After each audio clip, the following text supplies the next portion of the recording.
The following broadcast may contain explicit language and adult themes. Viewer discretion is advised.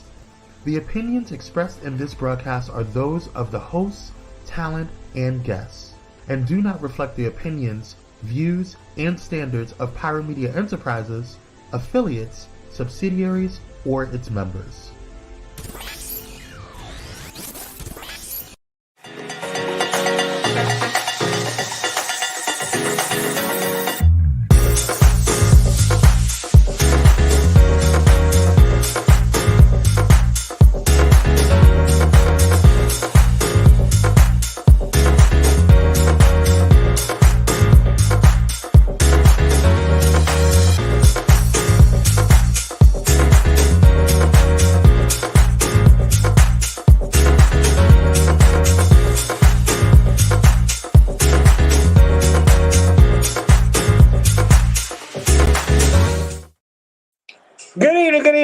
Good evening. It's Thursday evening, so you all know what time it is. It's time for Candid Conversations. I'm your host, Kire Senoj, and on today's episode, we will be talking about, and y'all know I'm straight on my stuff, we will be talking about HBCUs and the importance of HBCUs. I love my HBCU. As you see, I'm representing mine, Wilberforce University. This conversation was birthed out of two of the people that were in the conversation this weekend. Well, let me bring them on first, then we'll get into it. So my first guest is a soon-to-be author. She is a minister of the gospel. She is, we've been friends since we were kids. She knows where the bodies are buried, and I love her so much. Give it up for my girl, LaShonda Ewing.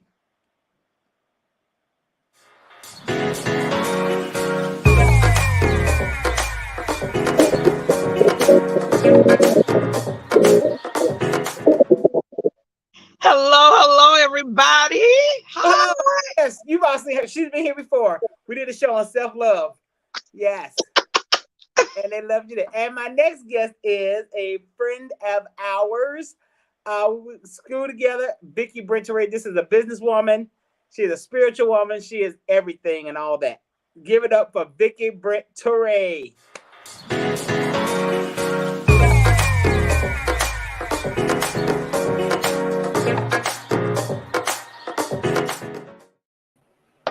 Hey, Vic. Okay, sorry. The music was good. I was, Right. honking. Hello. So what's going on, ladies? Hello. Can you hear me good? Can you hear me? Yes, we hear you fine. Is my mic, am I too close to the camera? No, you're fine. You're fine. I can see all of you. Right. Look, I know these glasses is glaring up in here, so. So this conversation about HBCUs came up because we attended our alumni weekend this past weekend, and we were talking about the conditions of the school. So then, on Monday, we had our conversation on Sunday. Then on Monday, I get home and I'm talking to my sister Coco, and we were talking about some things. Then HBCUs came up, and she was telling me about the conditions at Howard, and I was like, "No, we need to talk about this." So that's where this conversation is birthed from. So my friends and my sister Coco. Now, ladies, well, before we get here, we're going to go. Today is also, this month is also National Poetry Month. We have a poet extraordinaire, which is my girl Vicki. And extraordinaire. Yeah. So we're going to start off with a piece by this young lady. She's internationally known.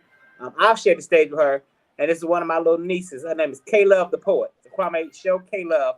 We'll get started with her.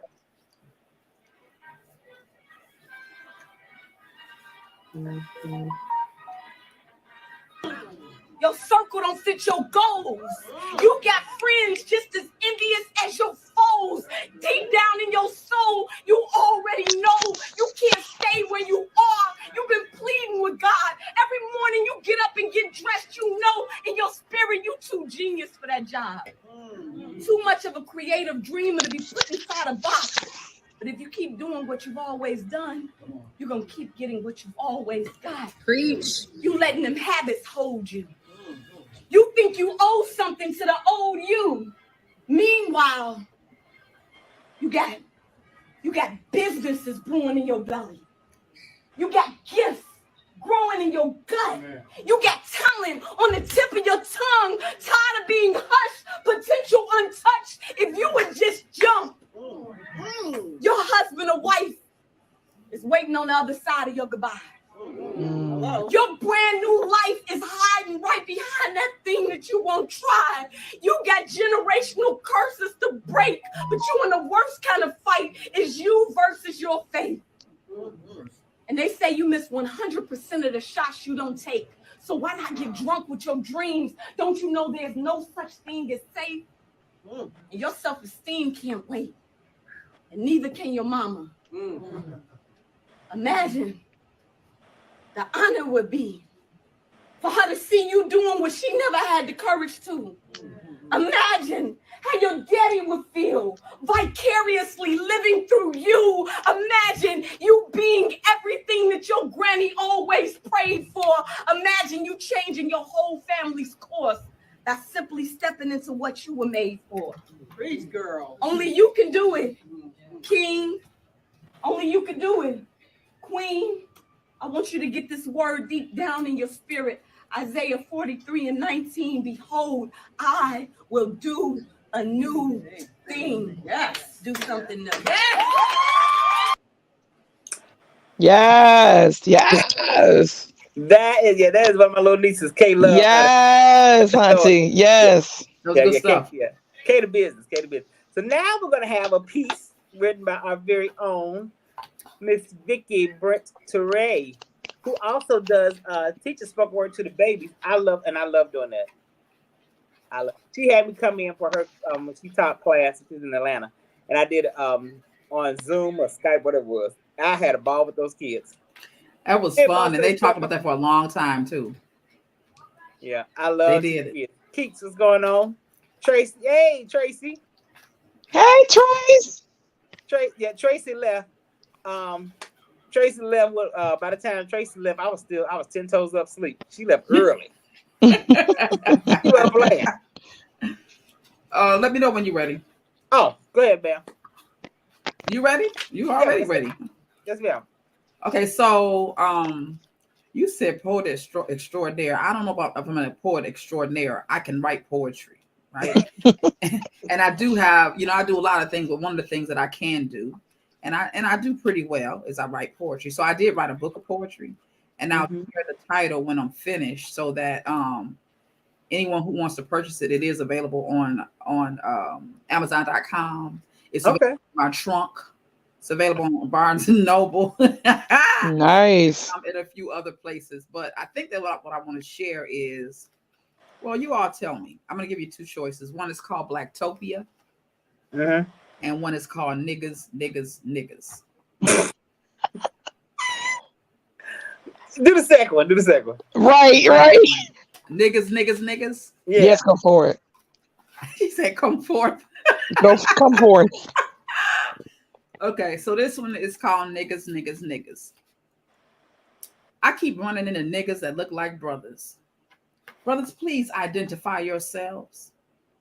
Perhaps my faulted vision has contrived an obstruction, but brothers, please identify yourselves. See, I can always tell by the clothes that you wear, because niggas are wearing locks like RuPaul is wearing hair. They've been vibing to Indie and sporting the Ankh. They pitch those plastic curl caps and proclaiming, Walaikum assalam. Walaikum assalam, nigga. According to Brother Malcolm, and brilliantly portrayed by Denzel, I've been hoodwinked, run amok, bamboozled. Hell, 2 or 3 niggas, and I got a story to tell. So, yea, though I walk through the valley of the shadow of death, let me catch my breath and clear my throat and pitch my knife before I cut your throat, because niggas, let me try and finish this rhyme on a lighter note. Eeny, meeny, miny, mo. Catch that nigga by his toe. And if he holler, choke him mo. Because niggas be slipping and flipping and tripping and dipping and dipping and dipping their God's gift to women in any random hole, and all the time they begging for commitment and smiling like they're angels when they're bona fide hell sent, talking about, won't you be mine?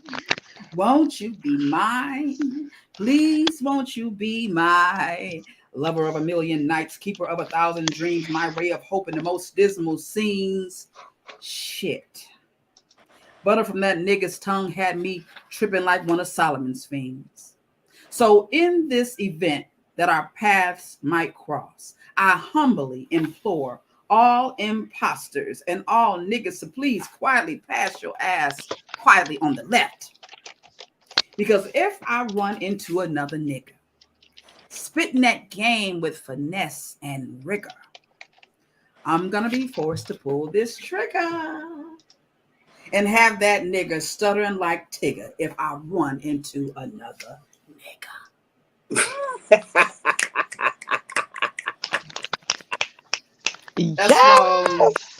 a piece of my mind. Love it, love it, love it. Biggie Brent Teray. Yes. Amazon. On Amazon. That's on Amazon. Yeah. Yes, honey. I need to send that to a few select people from my past. Are you still working, LaShonda? I gotta send y'all that meeting that we got right after this.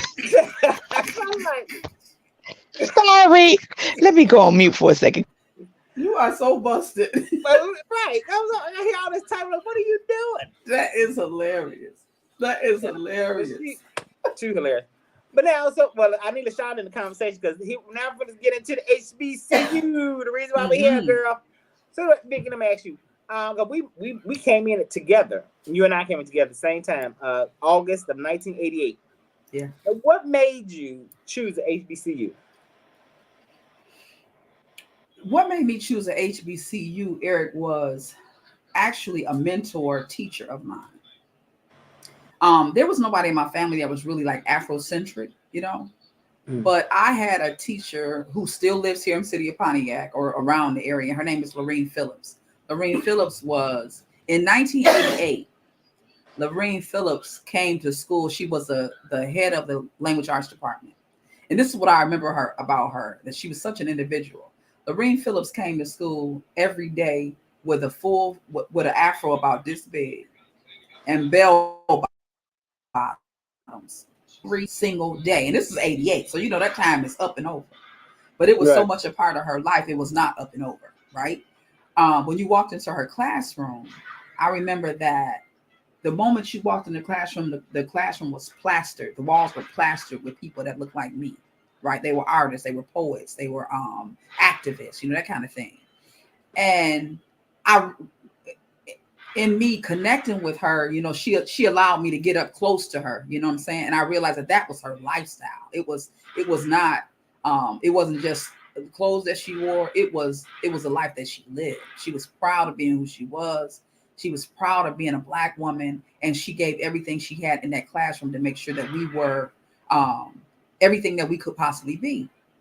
So she was one of my probably the most influential to me, that made me think I wanted to dive more into what it meant to be proud and Black. You know what I'm saying? So an HBCU experience I knew would be part of that. So I was determined I was going to HBCU. And I ended up at WU because it was the closest to my house. My mother didn't want me to go away to school at all. And so Wilberforce said about a block closer to my house in Central State. Right. There are no Black universities in Michigan. I just found out about one that I believe it was, don't quote me, but there is one here that was like the first Black like business school or something like that. And they're trying to resurrect it, you know, because of they're trying to make sure it's not really known. But I just recently heard that like in the past year, so I need to delve more into that. But it was like it was some kind of secretarial college or something like that. Okay. But the first for predominantly Black people. Right. Now, LaShonda, what made you choose an HBCU? So in going to Walnut Hills High School in Cincinnati, Ohio, where we were in the minority there. And then I actually, of course, us growing up together, you had went to Wilberforce and you was like, let's go, you should come up and visit Wilberforce. I said, well, let me go check it out. Let me go see what it's about.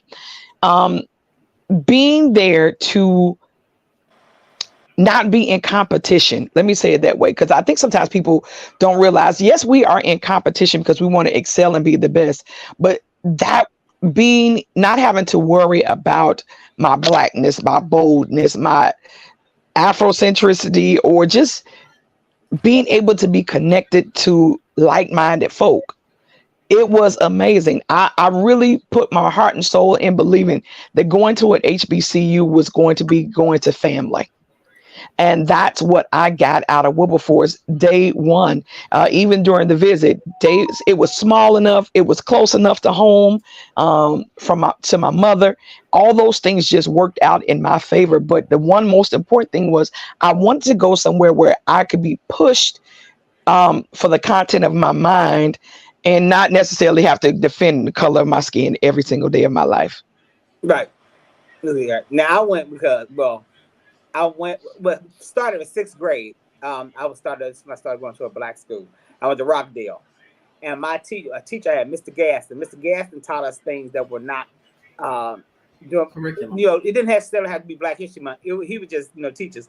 And he would always get on my case, and it's like, you're better than these kids. Some of the kids are bad. You're not like these kids, better. He would always stay on my neck. And I'm like, and he was always drilling the importance of being having decorum as a black man and how the country sees you. Like, he was talking this stuff back then.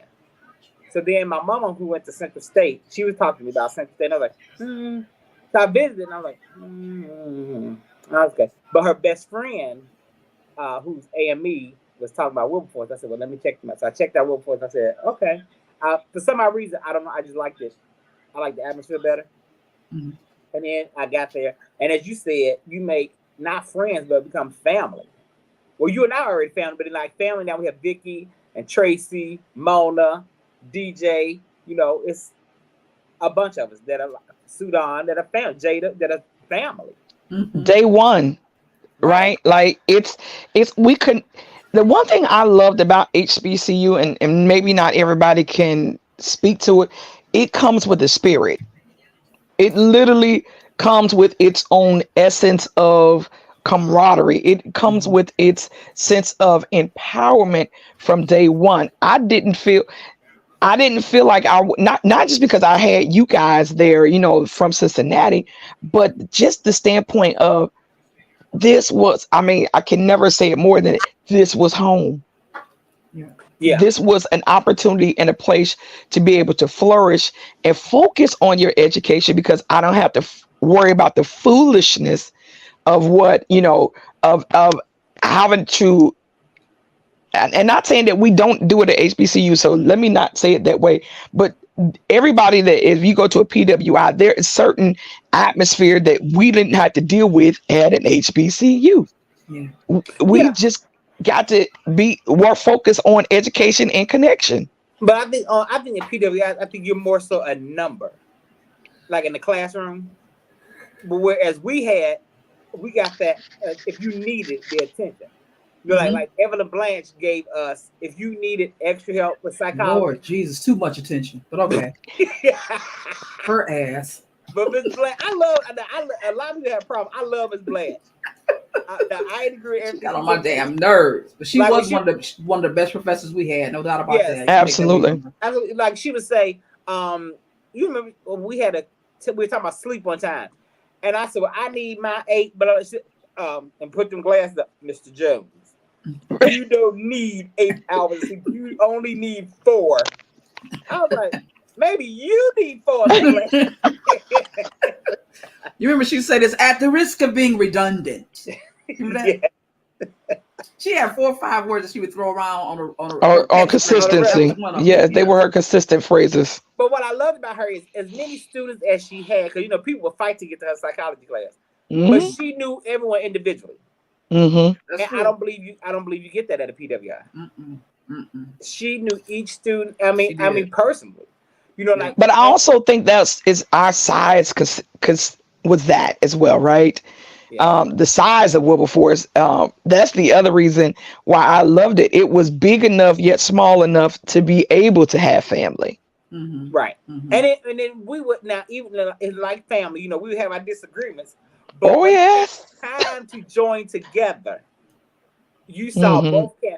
both campuses came together. Like when the Klan gave out literature at the grocery store, and then the next week at Central State and which is now by the old campus, when they burned those two crosses in the field across from the girls' dormitory, we all came together as family.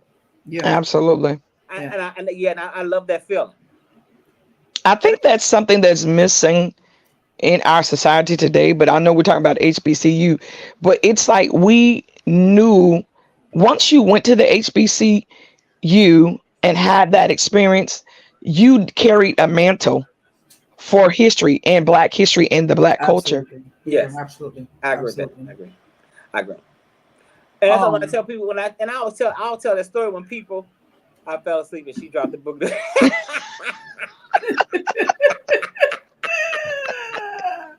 I see her do that. Ah, I would do her class answer. And you she would just and throw it. Oh yeah, I've seen Miss Glad do that. oh, Yeah, we're That- especially me and Vicky and Tracy because they stayed in. Did you all stay in Valentine from the start?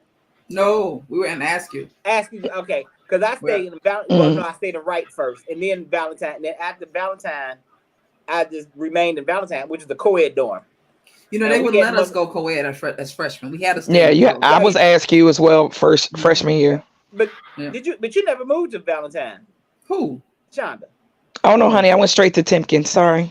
Oh yeah. Whatever. Whatever.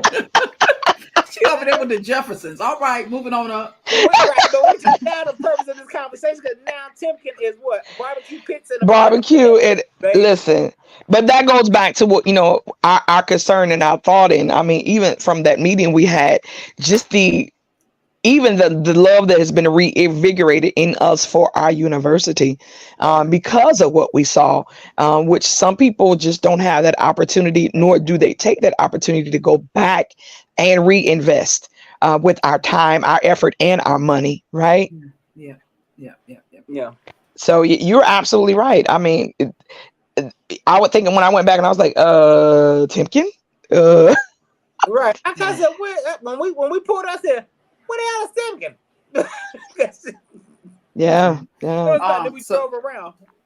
I'm sorry. I just go. That speaks to the fact that we should be more connected than we have been. Right. Because for me, I know it's been 15 years for me. Because the last time I went, my mother passed before I got home, and that just kind of from that point on, it's just been So it hasn't been that long for a lot of people though. But I'm just saying, being away that long made me totally disconnected, and I do think we have responsibility at university. I think that we have way too many. We gain too much, learn too much, right? Learn too much from whatever that magic is on that campus to just kind of walk away and be like, well, whatever happens. That's not cool. Yeah, no, because I felt something like you said. It's been 15 years. It's the same for me when because last time I went and I would never go back because I'm like I don't know how to go back here without Jerome. Mm-hmm. And because the last time I went, Jerome was with us. And he made me come. I was like, I don't know. No, you're coming. That's it. Look, I got the hotel room. I got everything. Just come. I was like, well, damn, okay, fine. And then that was in March, April of 2009. And then December, he's passed. December 9th, he passed. Yeah. And ever since, I'm like, I don't know how to react. Because, that was my homie. That was my roommate. Your best friend. Yeah, that's my best friend. That we all knew that. Knew that. Child, everybody, teachers, administration, everybody knew, honey. That was it can be. That was it was so funny. Everywhere we went, we make a mark. Like we went to Chicago that summer at the clubhouse. They knew us by name. Well, to the point where we didn't even have to pay to get into the club anymore. And y'all met on the campus of Wilberforce University, right? Yeah.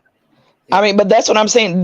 There are friendships. Like I graduated in '94. This is next year. What is that? I mean, what 30, 40 years? 30 years. I mean, and I have friends to this day that if I know I needed to call on or needed to talk to, 30 years later, it's still still going It's the strong. same. Right. Yeah. But You know, when show you how close everybody is. Now Vicky called me. She said, "What's going on with you?" And that's what you mean. She's like, "You wasn't." Well, she texted. She's like, "You wasn't yourself too much." Because Saturday, I was thinking about Jerome, and plus Saturday was my father's birthday, so I was kind of was out of sorts and like, yeah, it's kind of melancholic. She's like, "You ain't talking." I'm like, "Okay." But also another thing is what I discovered about me. I love my circle. I love my family that that are there. Some other people, I'm like, I ain't got to see y'all ever again. But my family, like y'all, I love. That's how I just wanted to be. I didn't want to be around nobody else. Like I really did not want to be around a whole bunch of people. I just want to be around my people. Yeah, Gotcha. And a lot of people feel like that too, though. I noticed that as we get older, I talked to a bunch of people that I hadn't seen in many years. Mm-hmm. A lot of people feel like that. Like, they're not necessarily, they don't necessarily need to see everybody, but they need to see the people that they went through with, And I did miss another person I did not see that was there, and I didn't find it on Facebook, was Shalimar. I saw Shalimar when I went back to the hotel. She had said she had been looking for me. I saw her and Punchy at the same time, and like I couldn't believe it. I hadn't seen neither one of them in probably since Jerome before, or even before that as well. And it was so good. She was like, "Splash!" I was like, "Oh my God!" So yeah. I've seen Shalimar, but I haven't seen since I left Chicago. Yeah, I was like, "You was there." Oh, I was so bad. Like, "You was there." That's my heart right there. I love me some Shalimar. Mm-hmm. I do think that's important. I mean, that's also the reason that we have to, even though people are kind of like you said, I want to see my people. Yeah. At the same time, you're super happy when you do get a chance to lay your eyeballs on the others. Sure, absolutely. That's why that's central. It's good to know that it's good to know that you're still looking good, still, you're about right. And especially coming out of what we just came out of with this pandemic, you never know when you're gonna see people no more. You just don't Facts. Know. So facts. Yeah. So I do think it is important that we have that centralized event, even if it's just one. Even if it don't even have to be a dawn dance, but it's got to be some kind of centralized event that in a space that's large enough that people can come back and they can put their eyes on each other and say, "Oh, hey, how you? Oh, it's good to hug your neck." Right. If that's it. The point is, you get a chance to see your family. If only for a moment. See, absolutely. He's the best man. His roommates, exactly. And Pete wasn't there either. I wanted to see Pete, but I saw him last summer. Yeah, but he in Columbus. Real quick, we're going to take a quick commercial, and then we're going to come back and jump into the importance of being, as LaShawn said, staying connected. We'll be back in 101. Stay right there.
This episode is sponsored in part by Bullet and Flight Radio.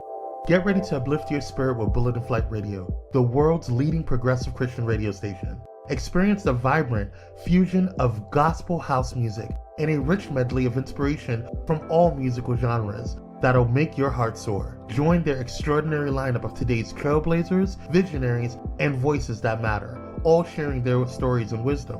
Stay plugged in around the clock as they broadcast unmissable content 24/7. Your go-to station for all things inspiring. Become a pilot today by visiting bulletandflightradio.com. Bullet and Flight Radio. Your story, our station.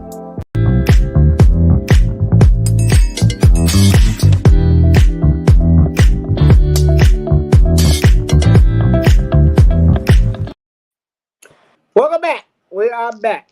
So now we're talking about staying connected because we got to school and we've had the time of our lives growing because we actually grew up there. Yep. Absolutely. Yeah, we grew up there. Absolutely. Right. Actually, so now that we're away, and as you said, staying away, because it really did hurt my feelings to see Wright and Valentine and Jackson ask you shut down. Like, what is that about? But I didn't even notice the boxes were in the window until you said it. We were in the car, and you said, "Why are them boxes in the window?" And I was like, "Where?" And I said, "Oh, wow." So is Jackson and Askew shut down too? Uh-huh. I believe so. Yeah, they both were. Which is, well, it's 2 buildings, 4 dorms, but yeah. I didn't know that. They had the one with the, and I'm like, these kids got it good though, because they had the elevators. Y'all remember we were carrying trunks. I did on the 3rd floor one year. So and it had 4 floors, right? 4 floors. Absolutely. But it's really if really like 8 if you can live on Valentine. Because you go to the 4th floor right, then you got to go up another 4th floor Valentine. Yeah, that's when you want to be real nice to the fellas so they can pull your trunk up. Absolutely. And nobody, and back then nobody minded. Now you ask a dude, one y'all ask, can you carry from? Hell no. Wait, Eric, look, I took my baby to NCAT in January, right? Mm. We had, and her dad had he had a operation, so he couldn't go. He had to have an operation like the day after we left. Oh, wow. So it was just me and the girls. So when it came time for that, all the big trunks and stuff, she was like, "Mama, how we gonna get all this stuff?" I said, "Don't worry about it. I got this." Right. So we get to the dorm, and I see these fellas coming down. I said, "Oh, young strapping bucks, come on over here." They was like, "Yes, ma'am." They came over where I was, and I said, I'm gonna need y'all to take care of my baby. She got all these trunks, gotta go, this stuff gotta go upstairs, and I can't do all this. They was like, "No problem." Hey, sweet love. So he said, "Mom, I need you to stay." What? Child. What? Listen. Now my mama, when they dropped me off, my mama, she walked behind me. My mother didn't carry nothing. And I had one trunk, and the rest of my I had my suitcase. I had a big suitcase. And so my friend that took it, she was like, "Well, you live in Cincinnati, right?" You don't need all that stuff, right? Right. All that stuff, honey. And especially with our dorm style jailhouse room closet. So I was like, right.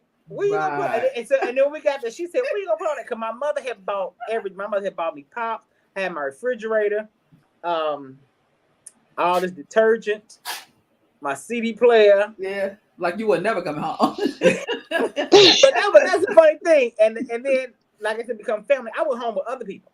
Mm-hmm. Yeah. I was always going to. Of course, yeah. Steve, I was going to Detroit. Yeah.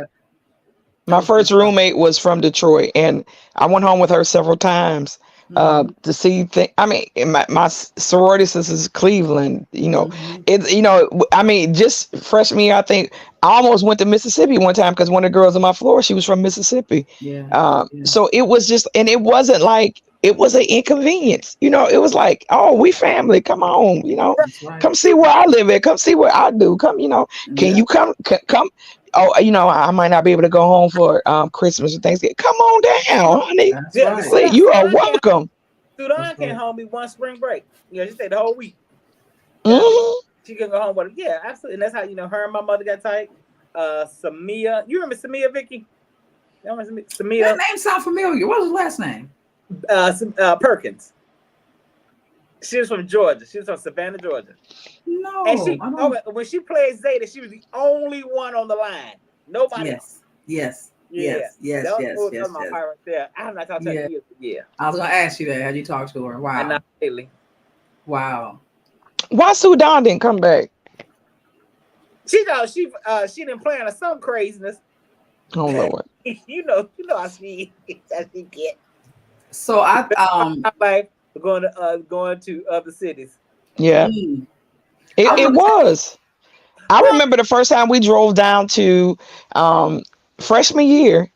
Remember there was a car dealership or something in town where they would rent us real high price cars and you could rent a car. And we drove down to remember when Louisville used to actually have a good black block party? Yeah. Years. Years ago. I mean, who would have at Chataway they used to turn up, honey? You would have thought they was a mini HBCU back then. Really? Oh yeah, honey. Yes, honey. And when Freaknik was Freaknik instead of whatever it became, Jesus. I never went to Freaknik. Baby, please. Never went. Even when I was in Atlanta, I never went to Freaknik. Vicky, are you serious? Mm-hmm. I thought everybody went. I never went to Freaknik. In the early 90s? I never went. Well, that ain't my testimony. So I know I missed out on that opportunity, but I never went. You said that is not my testimony. Okay. Hey, Michael Bruno's in the chat. He said, "Hey, LaShonda." Hi. He was there too. I didn't get to see him either, but he left Saturday morning. He said, "Yeah," because I saw him on Facebook. I saw him in Vicky's pictures or Tracy's pictures. When did he leave? Saturday morning. Oh yeah, child, I missed that. Yeah, we all got to catch up. He was Who we talking about? But now, staying. Who we talking about? Who did we miss? Michael Reynolds. Okay, got you. Ice Cream Man. The Hound by Hound. Ice Cream Man. I see him now. Hey, Mike, Ice Cream Man. What's up, son? Yeah, I saw somebody had pictures with Buddy too, and I didn't get to see him. I was like, but in the same picture, yeah. But it said by the time I was old enough, it was over. Well, you talking about Freaknik? Oh yeah. Oh. If you went to Freaknik after '93, you missed it. Yeah, absolutely. If you after '90, you missed it. Hey, Pooh. Hey, shit. That's sweet love. Holt. Last name Holt. Is it Holt? Yeah, Dr. Holt. Dr. Holt. I just wanted to say what somebody said about Donnell Holt. Was talking about was talking about that freshman orientation class. I just want to reiterate. I remember thinking. Now I'm not sure if they're talking about a freshman orientation where you came for that 2 to 3 hours, or are we talking about What I'm came a whole week early, like a week or two. A week, yeah. It was a week or two early. Okay, what really stuck out for me is that this is great too. But what really stuck out for me was that that it was called college survival class. I remember that. We took Is that what they called it?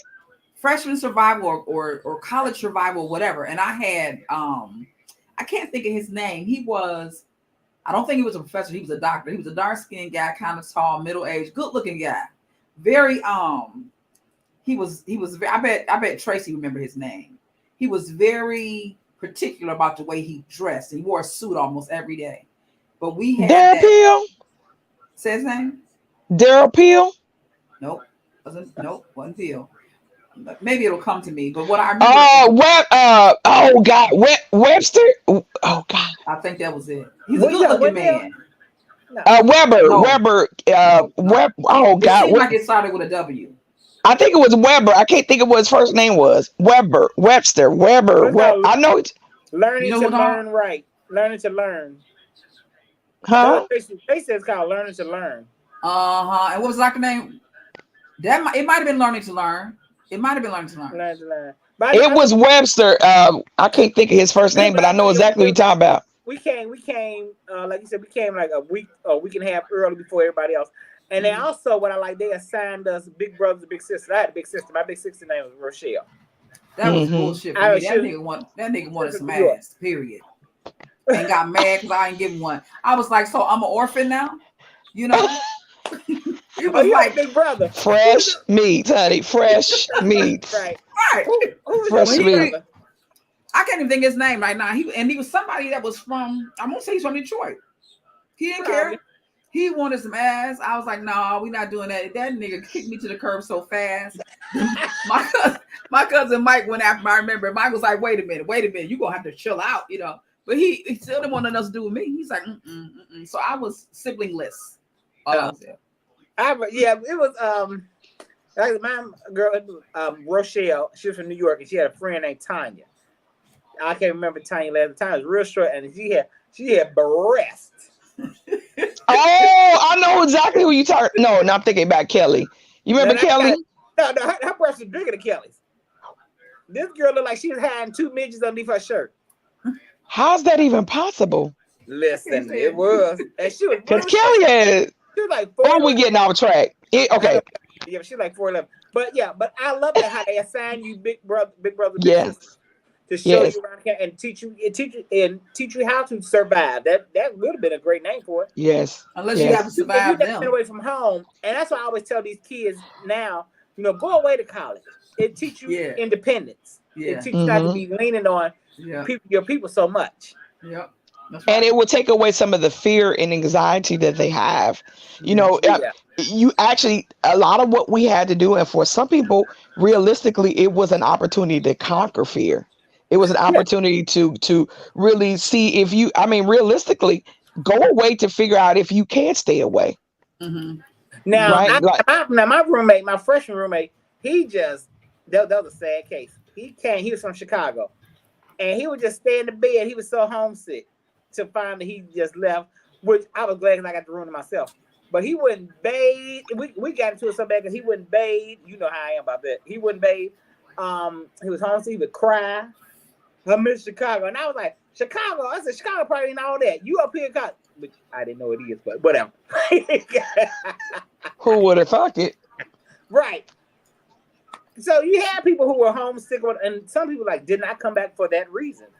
They completed a year or a semester, but they just couldn't do it. I was like, ain't never gonna be me. Yeah, I can do it. And I was excited to learn, experience new, right? And I was talking about being around people because it taught us to use our resources. Absolutely. I was starving. What you got? Well, I got 50 cents. Okay, I got $1. We can put this together. Let's go get that 24-pack of ramen noodles and call it good, honey. I got some hot dogs. You got hot dogs? This is about to be a feast. Listen, I had a case of ramen noodles and a jar of spaghetti sauce. They said, "Oh, you bougie." Spaghetti sauce. I remember my first roommate was from Chicago, so Chicago must have a hold on people because exact same thing happened. She would have a ball with us. I know Trace remember this because she was a part of our clique. But she said one semester, but she had a ball with us. She was like anybody else. But come nightfall, that chick was literally like, Mike, that was my roommate. That was Mike. Do you remember the guy that used to take sink baths? That was him. His name was Duran from Chicago. That was him. He was. You gonna call his name out? I didn't say no last name, but he was standing at the sink. The whole shower behind you. No, now that's something. Now that's what the new people. They God bless them, honey, because they would never understood what a community bathroom. If they share between 300, they blessed. Back then, honey, you be sitting there. You needed your flip flops, honey, to take shower shoes. Now y'all had that in Jackson. I didn't know y'all had that in Jackson. Asking them. Oh yeah. Now Valentine, it was individual showers, but Wright Hall, it was the community jail showers. That's what we had. Yep. Okay, yeah, we had community jail showers. And he wouldn't get talk. I don't want to shower with people. I said, "So he's gonna be nasty, funky." But he was, right. I said he was standing at the. He was standing, but he only washed his under. Nothing else. Nothing. That's gross. That's gross. I had a student one time tell me that he did it on purpose. He said that he was trying to keep people off of him. Yeah. Okay, I can understand that. Yeah. Yeah. I don't know if that's the case, but I'm just saying. Who knows? So I'm going to the shower. Well, so listen, because I think they just gave us a warning in the chat. Oh yeah. I want to make sure, because one of the things that we discussed, because if there are any people here from Wilberforce, one of the things that we discussed when we were all together is our whole crew that was together for breakfast, which I came late to it, but because I was at another one, but we all made challenged ourselves to get active in our local and or member at large for Wilberforce alumni, because there are things that we want to impact. And I stress to everybody, I said, they're not going to accept your opinion and feedback if you're not active in the association. Yeah. And so Right. I definitely would do the same to anybody that's on here, or even if you're not from Wilberforce University, I Whatever challenge you, you went to. Yeah. whatever HBCU you went to, if you want to make a change or see a change, you can't just talk about it. You have to be about it. And the very first thing you got to do is join your alumni association. Well, I Yeah. am a member. Yes. LaShonda, you would just pay her life membership. I'm Yep. done. I did the first payment for Boom. life membership, and my first meeting is the fourth Sunday of the month. Yeah. So now are you guys coming to the alumni meeting? I think Mona said July. I don't know. I'll find out. Our first meeting will be the 4th. This coming whatever. You have a Michigan meeting, or what is it? Michigan, Detroit? I'm in Detroit. Okay. Yeah, I'm in a Detroit meeting because Pontiac doesn't have a chapter, and I don't think it needs one. Detroit is 20 minutes away. You know. Yes, I need to find out when I'm meeting for Cincinnati. Well, LaShawn, when is the Cincinnati meeting? I will find. They just had one right before Dawn Day, and so it's normally once a month, but they may be meeting more so frequently because of it coming to Cincinnati. So I will find out and let you know. I'll make sure you get connected. Wait, the alumni conference is coming to Cincinnati? Yeah, July. It's Okay. coming, July. Okay. So now the purpose of this, everyone, is to go. Like she said, we challenge ourselves to join our alumni association because the conditions at some of these schools are terrible. Like I said, I was talking to Coco and she was talking about Howard. There is no reason why students are being sent home for mold. If we all get together and find out what we need to do, donate money, and also besides donate money, get people in there who care. When we attended, Dr. Henderson cared about the students. Yeah. Yes, he did. I don't know about the administration now, but we had Dr. Henderson, we had Gloria Oliver, the lady. God rest her soul. Oh yes. Oh, rest in peace, Miss Oliver. The lady that I can't think of. I think she's the librarian. I can't remember her name now. We just talked about GQB Jacqueline Brown. Yes. Yeah. She cared. She really cared about the student body. Now she smoked like a chimney. And actually, it was two of them. It was two Jacqueline Browns. GQB, we caught one. Yeah. Yeah, the librarian. Gwendolyn Brown. Sorry, Gwendolyn Brown. One Jacqueline and one Gwendolyn. Gwendolyn, that's one. Yeah. So we need people who really care about the students. We have to care about our alma mater, our schools. I'm talking about whatever HBCU you attended. Get involved and somebody TV real loud and make life better. Yeah. Who watches? You hear that? Yeah. Who is that? It might be my husband. Let me see. Can you turn it down a little bit? Let me see if this is it. Okay, because I heard it earlier. I'm not sure if it is or not, but I said somebody watching the Lone Ranger. Okay. Is that it? That's it. That was it. Tell me, we just got 5 more minutes. He said it's 5 more minutes, tomorrow. 5 more minutes. We're gonna find out. No problem. We're gonna find out. So I just said, get involved. So the conditions, so that these students can have better conditions. Yeah. Because our conditions were only thing I can think of that we had was or in the basement was water bugs. Mm-hmm. I mean, you remember like when we had the tornado, Mm-hmm. And that's another thing where I said how school was fun. We all in the basement. They tell us get in the basement because the tornado's coming. We in the basement kicking it. Don't have no sense enough to know we in trouble. Baby, and we endangered alley. We didn't even know. We came upstairs the next morning, looked outside, everything is blown away. We didn't have sense enough to know we was in danger. Right.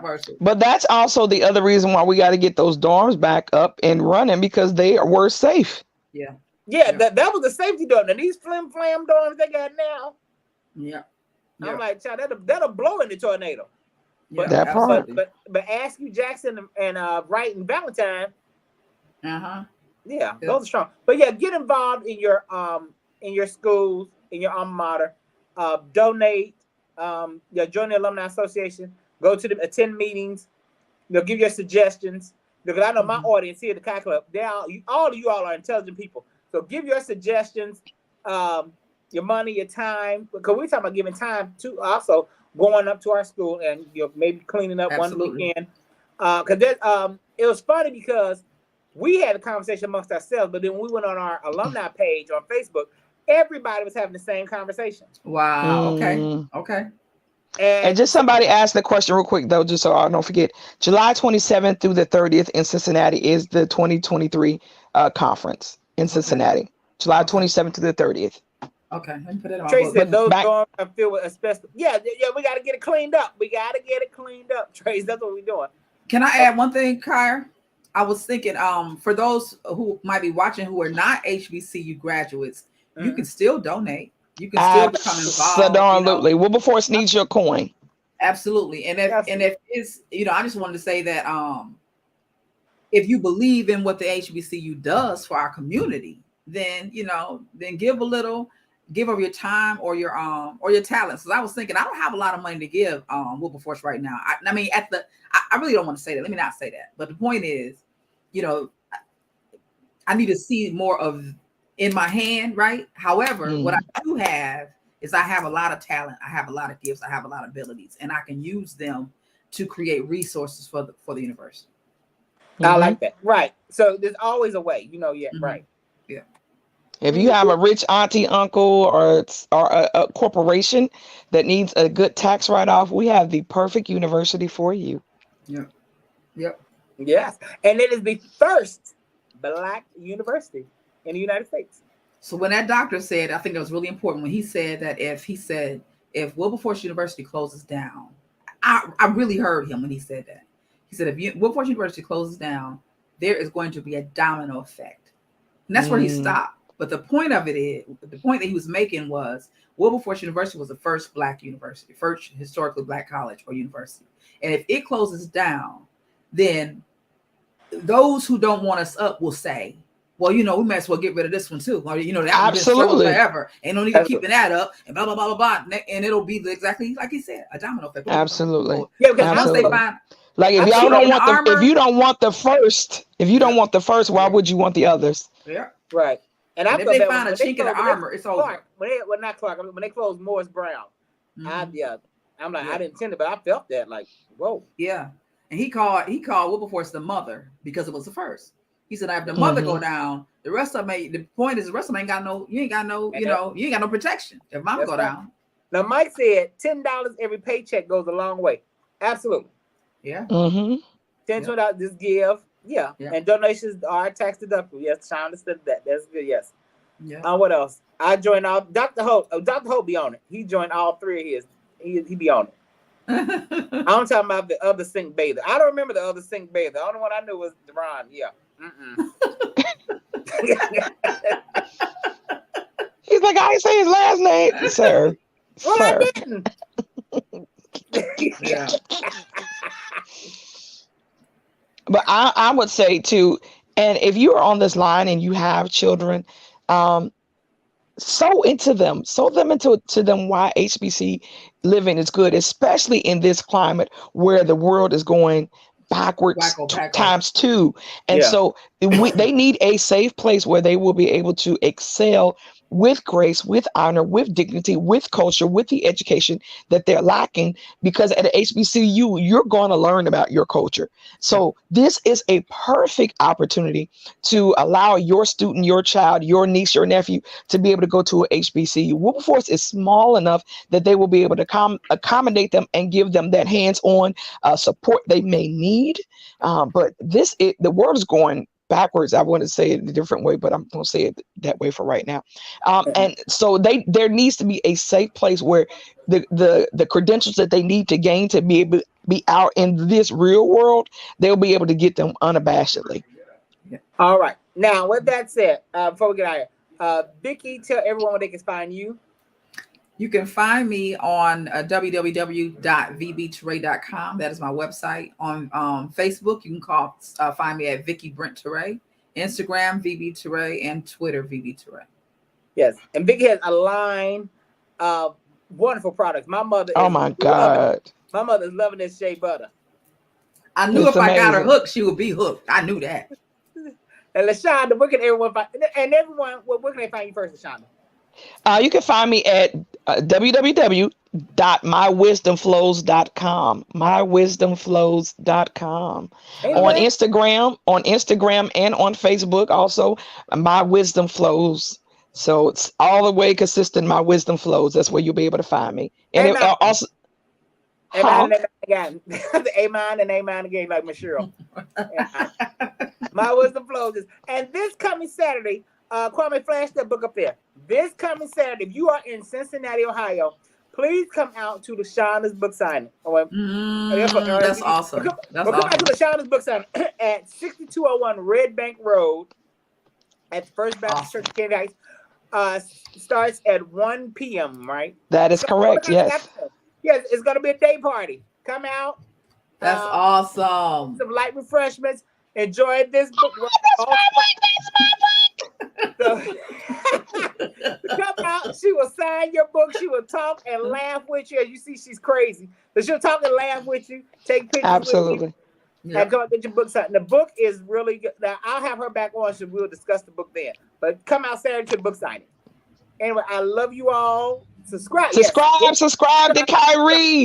The conversation with Kire. Subscribe. Smash that subscribe button. And the Pyro Media, who makes this all possible, makes it all happen. I'm so grateful to you all. I know I get on y'all goddamn nerves. Beautiful job. So Thank you. Thank you, ladies, for joining me. Now, next week, I'm going to continue this conversation. We'll have more, but we'll have Ramona on. If you two want to come back, you can. Oh, I forgot. Wait a minute. I can't do it. We'll be in the audience. In the chat audience, yes. We'll come back. I'll have Ramona. You all in the audience. Y'all know Ramona. So she'll be back, and we'll be talking about HBCUs. I love you all. Thank you for rocking with me. Love you. Join us tomorrow morning. We'll join Kwame and Mother Thais tomorrow morning for Pyro Power Hour. Nice.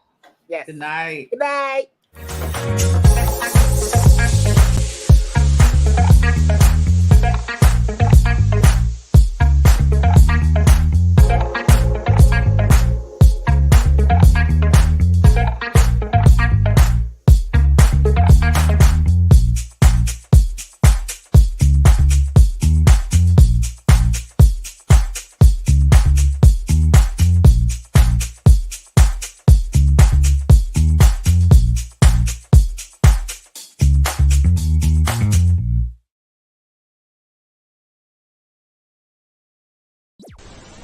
If you enjoyed this content, be sure to hit the like button and subscribe to Pyro Media Network's YouTube channel for more awesome content. Plus, don't forget to hit the notification bell so you never miss when we go live or upload new videos. Visit pyromedianetwork.com today, not just to check out our incredible roster of talented creatives, but also to gain access to exclusive bonus material available only to our Pyro fam. Show your support for this Black-owned indie network by donating today. Help us keep igniting brands everywhere.